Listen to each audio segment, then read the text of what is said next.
बिस्मिल्लाहिर्रहमानिर्रहीम। मेरे दोस्तों और भाइयों और मुसलमान भाइयों, ख़ास तौर पर यह मज़मून, ये टॉपिक उन मुसलमान भाइयों के लिए है जो ताजिर हैं, जो बड़े बड़े कारोबार के मालिक हैं, जो ज़िम्मेदार हैं, जिन और अफसरों के बारे में है कि जिनके मतहत लोग काम करते हैं। मैं आपको तरीक़ हज़ूर पाक सल्लल्लाहु अलैहि वसल्लम की हयात तैयबा से एक हवाला देना चाहता हूँ कि एक सहाबी का एक बाग था। उसने कहा कि या रसूलल्लाह, मेरा एक बाग है, मेरे कुछ गुलाम भी हैं। जब वो काम करते हैं, दुरान काम मैं उन्हें बुरा भला भी कहता हूँ, उन्हें सख्त मारता पीटता भी हूँ, उन्हें तादीब भी करता रहता हूँ। या रसूलल्लाह, क़यामत वाला दिन अल्लाह तबारक ताला इन गुलामों की निस्बत से मेरे साथ क्या सलूक फरमाएंगे? तो नबी करीम सल्लल्लाहु अलैहि वसल्लम ने फरमाया कि ऐ सहाबी, रोज़ क़यामत तेरी तादीब, तेरी सरजनश और उनके लग़ज़शों का एक वज़न किया जाएगा, उसको एक मिज़ान किया जाएगा। अगर तेरी तदीब, तेरी सोच, उनको दिल आज़ारी, तेरा उनको मारना पीटना, उनकी इस लग़ज़शों से तेरा वज़न बढ़ गया तो क़यामत वाला तुझसे नेकियां लेकर तेरे ग़ुलामों को दे दी जाएंगी। और अगर उनकी लग़ज़शें ज़्यादा हुई, तेरी तदीब और तेरा उनको बुरा भला कहना, तेरी सज़ा उनसे कम हुई तो देखा जाएगा अगर तेरी सज़ा कम है तो उनसे तो इस बारे में तुझे उसका अजर दिया जाएगा। वो सहाबी चूँकि एक बेदार दिल था, बेदार ज़मीर इंसान था, क्योंकि हज़ूर पाक सल्लल्लाहु अलैहि वसल्लम फरमाया है कि ज़मानों में सबसे बेहतर मेरा ज़माना है, क्योंकि सहाबा कराम का ज़माना सबसे अफजल है। हज़ूर पाक सल्लल्लाहु अलैहि वसल्लम के बाद सहाबा कराम का ज़माना सबसे अफजल है, क्योंकि वो एक बरतर जमात थी। एक हज़ूर पाक सल्लल्लाहु अलैहि वसल्लम के आपके बारगाह से एक बिला वास्ता उन्होंने फैज़ हासिल किया था। तो उसने कहा, या रसूलल्लाह, गवाह रहिए कि मैं अपना बाग और वो खुदा ताला की राह में सदका करता हूँ और अपने तमाम गुलामों को आज़ाद करता हूँ।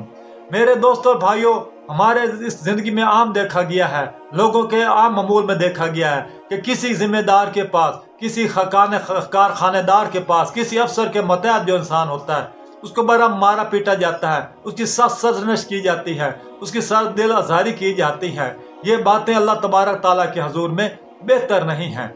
मेरे दोस्तों और भाइयों, आज तो ये भी देखा गया है कि अक्सर कारखानेदार, अक्सर जिम्मेदार लोगों की तनख्वाहें तक खा जाते हैं, उनको हड़प खा जाते हैं, उनसे पूछने वाला नहीं है। मुल्क में उनकी दादरसी करने वाले की कोई अदालतें नहीं है, कानून नहीं है, कोई चीज़ मौजूद नहीं है।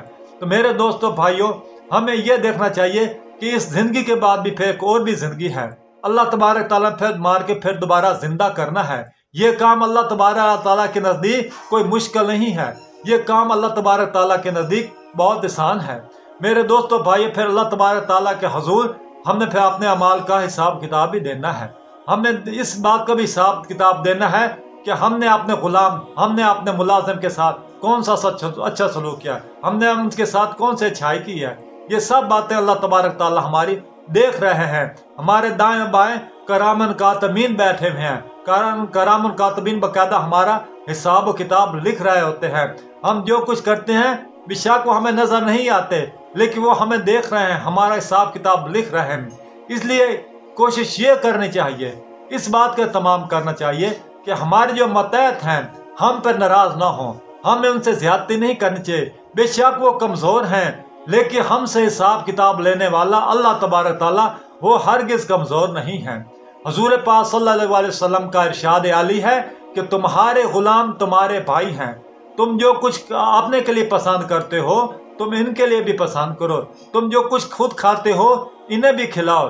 तुम जो कुछ खुद पहनते हो इन्हें भी पहनाओ। मेरे दोस्तों भाइयों, हजूर पाक सल्लल्लाहु अलैहि वसल्लम की इस हदीस को आजकल के मुसलमान सरमायादार, ताजरों, जिम्मेदार और बड़े बड़े ये बिजनेसमैनों को इस बात का, इस हदीस को, इसका बार बार मुताला करना होगा और इस पर अमल करना होगा, ताकि हमारी दुनिया और आखिरत संवर जाए और हम पर अल्लाह तबारक ताला की ज़ात हम पर राज़ी हो जाए, हम पर मेहरबान हो जाए। अगर हमारा अल्लाह हमसे राज़ी हो गया तो हमें ये समझ लें सबसे बड़ी कामयाबी है। अगर अल्लाह तबारक ताला से हमसे नाराज़ हो जाते हैं, उसकी रसूल की बारगाह में हम मरदूद ठहराए जाते हैं, तो दोस्तों भाइयों, इससे बड़ी कोई शिकस्त नहीं है, इससे बड़ी कोई नाकामी नहीं है, इससे बड़े इंसान की कोई बदकिस्मती नहीं है।